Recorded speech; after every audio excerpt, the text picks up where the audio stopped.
The Very Hungry Caterpillar by Eric Carle, narrated by Cory Stoops. For my sister, Christina. In the light of the moon, a little egg lay on a leaf.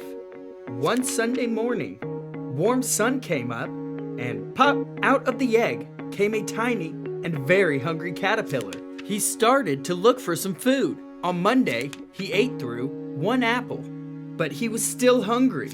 On Tuesday, he ate through 2 pears, but he was still hungry.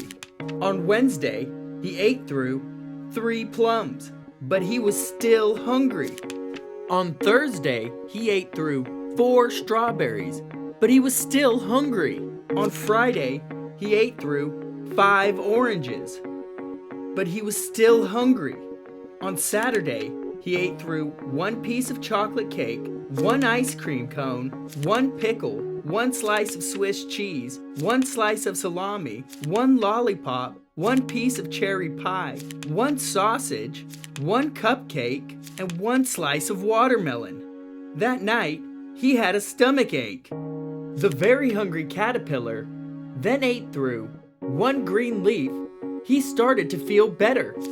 Now, the caterpillar was no longer small. He was a big, fat caterpillar. He built a small house, called a cocoon, around himself. He stayed inside for more than 2 weeks. Then he nibbled a hole in the cocoon, pushed his way out, and a beautiful butterfly. Thank you for listening to The Very Hungry Caterpillar by Eric Carle, narrated by Cory Stoops. The Very Clumsy Click Beetle by Eric Carle, narrated by Cory Stoops. For Leslie and Paul. Eric Carle, The Very Clumsy Click Beetle. One fine morning, a young click beetle decided to go for a walk. At noon, it climbed up and down a flower. In the afternoon, it rummaged through a pile of pebbles. In the evening, it crawled among tall blades of grass. And when it turned night, the young click beetle crept up a tree.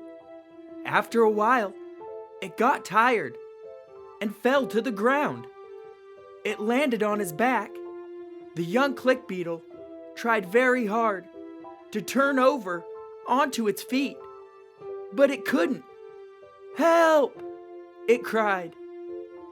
All along, a wise old click beetle had been watching the very young click beetle. "Tomorrow morning, I will teach you how to click and flip through the air and land on your feet," said the wise old click beetle. "In the meantime, you may as well go to sleep. Good night." It flipped through the air and landed on its feet. "Now you try it," said the wise old beetle. "Thank you. That looks easy," replied the young click beetle. Just then, an earthworm stuck his head up out of the ground. "Look at me," said the young click beetle. And with a loud click, it flipped through the air, but it landed on its back. "How very clumsy of me," said the young click beetle. Just then, a turtle ambled by. "Better luck next time," said the turtle. "Keep on trying."